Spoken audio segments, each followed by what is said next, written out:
ಇನ್ನು ಮುಂದೆ ನಿಮ್ಮ ನೆಚ್ಚಿನ ಧಾರಾವಾಹಿಗಳ ಫುಲ್ ಎಪಿಸೋಡ್ಗಳು ಸನ್ ನೆಕ್ಸ್ಟ್ ಆಪ್ನಲ್ಲಿ ಮಾತ್ರ.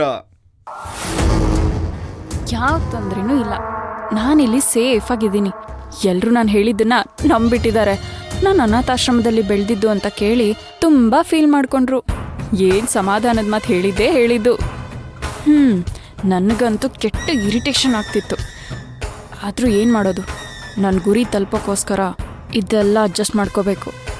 ಹೌದು, ಎಲ್ಲ ನಾನು ಅನ್ಕೊಂಡ ಹಾಗೆ ನಡೀತಾ ಇದೆ. ಅವ್ರುಗಳ ನಂಬಿಕೆ ಗಳಿಸ್ಕೊಳ್ಳೋಕ್ಕೋಸ್ಕರ ಏನೇನೆಲ್ಲ ಮಾಡಬೇಕೋ ಎಲ್ಲ ಮಾಡ್ತಿದ್ದೀನಿ. ಎಲ್ಲರೂ ನಾನು ಹೇಳಿದ್ದನ್ನು ನಂಬಿಟ್ಟಿದ್ದಾರೆ. ಆದರೆ ಆ ಗುಲಾಬಿ ಮಾತ್ರ ಸ್ವಲ್ಪ ಇರಿಟೇಟ್ ಮಾಡ್ತಾಳೆ.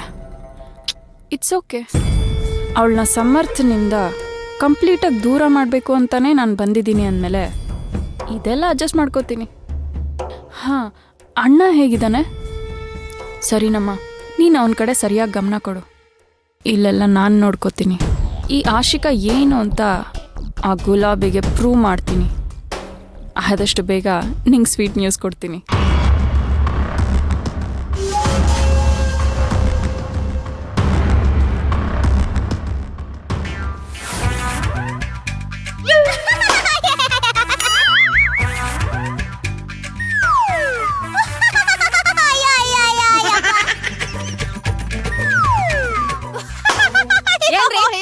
ಏನ್ರಿ ಅದು ಅಂತ ನಗ್ತಾ ಇದ್ದೀರಲ್ಲ? ನನ್ ಮುಖನ ಯಾವತ್ತು ನೋಡೇ ಇಲ್ವಾ ನೀವು?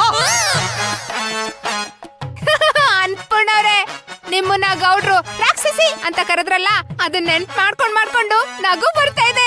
ಇಷ್ಟು ದಿನ ರಾಕ್ಷಸಿ ಅಂತ ಕರೆಯೋದಕ್ಕೆ ಒದ್ದಾಡ್ತಾ ಇದ್ರು, ಈಗ ಧೈರ್ಯವಾಗಿ ರಾಕ್ಷಸಿ ಅಂತ ಹೇಳ್ಬಿಟ್ಟು ಹೋಗ್ಬಿಟ್ರು.